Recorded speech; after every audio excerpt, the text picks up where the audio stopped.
Very good morning to everyone. Guys, I'm really sorry that I had left from home without even wishing you well on the live session. But everybody, like you know that my blessings are always with you, and I'm always thinking about you guys. Even I am praying throughout the time that you are done with your paper that you should be able to give your best. That's the only thing that I say. It's not about how much marks you attempt. It's not about how much marks you get.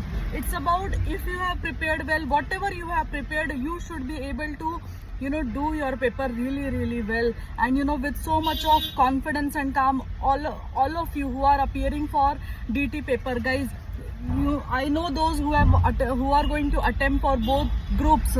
It's really hard, and but know that you are done with half of the battle, and just half of the battle is on, and you have got to win it, right? Those who are directly preparing for, they were only preparing for group 2, guys, just know DT, in terms of studying direct taxes, it may seem heavy, it may seem a lot, but remember, passing the DT exam is not that tough.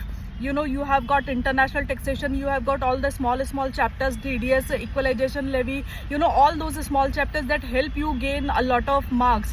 Do revise them. You still have time. I'll tell you this again, and you still have time.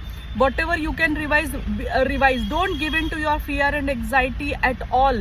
They have no place in your life at this moment. Absolutely not. Do your well. And last thing that I would always say, before you attempt any question, take a pause for 40 seconds, 50 seconds, and think how best you can do that answer, and then you attempt, because writing anything will not matter. What matters is how you can write the quality answers in less words. I'm sorry for all the noise. I had to leave early. So I'm really sorry for the noise, but I wish you all the best, and do let me know how the paper went, and then we will go ahead and prepare for the next paper. All the best, everyone. All the best.